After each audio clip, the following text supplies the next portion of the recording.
We create all of our samples on 1/8 inch Masonite. Masonite is readily available at Home Depot or Lowe's. It comes with one tempered side. This is the side that we use. And our back side frequently is untempered, which means it's open, a very porous surface that is highly absorbent and not well suited to apply Milestone to.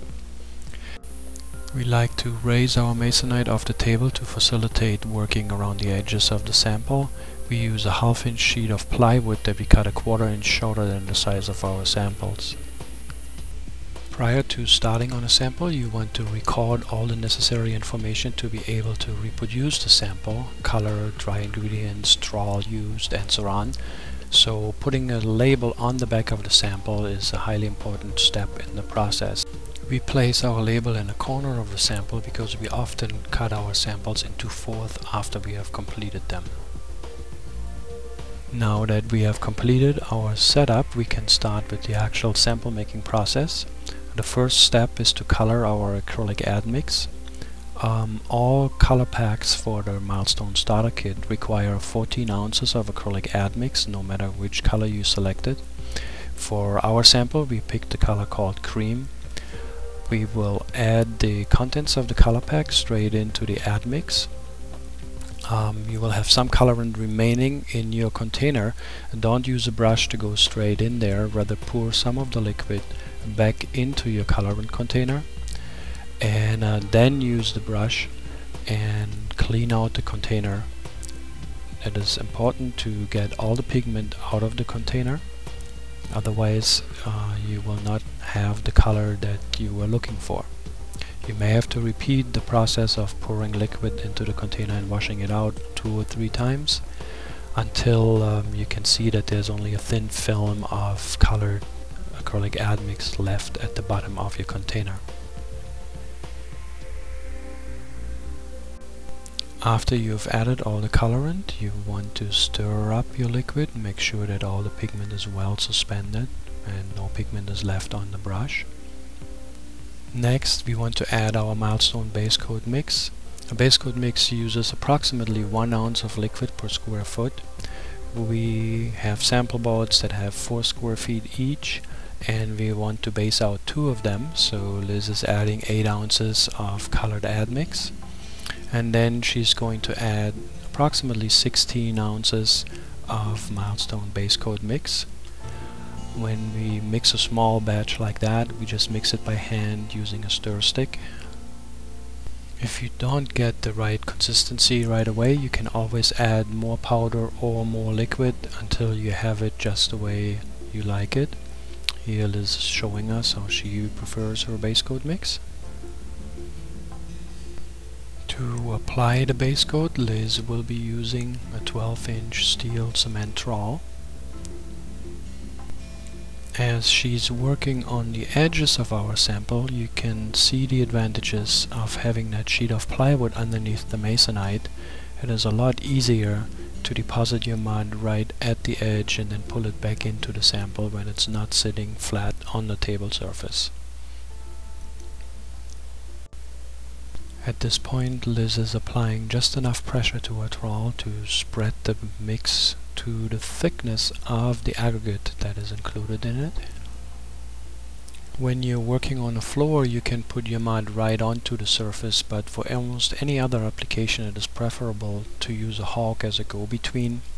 You'll deposit your mud from the mixing container onto the hawk, and then that allows you to take controlled amounts of the hawk, put it onto the surface that you're working on, and then continue spreading it out. Currently, Liz is using small amounts of mix to double over her existing surface.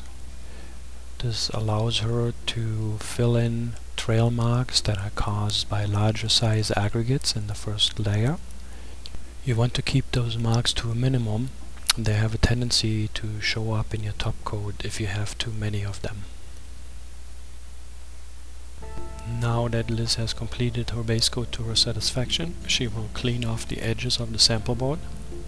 We frequently stack up our sample boards, and if we do not clean the edges, they'll end up scratching each other, damaging the surface. Here's an example of some trail marks. This size and frequency is acceptable, you just don't want to get larger than that. You can also see that the surface is not totally flat. Liz did a fairly heavy base coat so we could demonstrate the ridges that are left behind from trawling. Fortunately, these ridges can be sanded off easily as long as you sand at the right time. In between your different coats, you want to make sure that you clean your sample station. You want to clean up the edges of your plywood and also get rid of any debris that is on the table. You may have noticed that we cover our table with paper. If we have too much of a buildup of debris, then we just exchange the paper. The final coat of our finish won't have any aggregate in it, so any pieces of dust or debris that you pick up with your trowel or with your mud could lead to scratches in your finish coat, similar to the marks that we just saw on the base coat, which would more or less destroy your finish.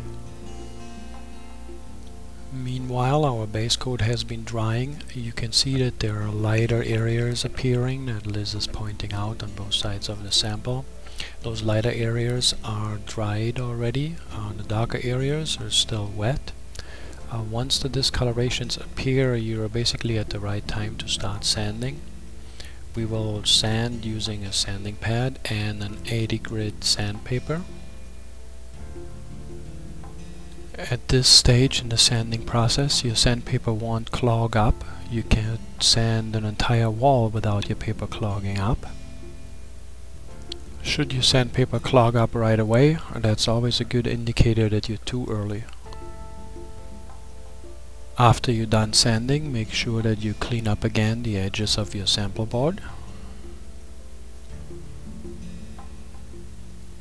Next, you'll want to remove all dust from your surface as well as the surroundings of your sample station.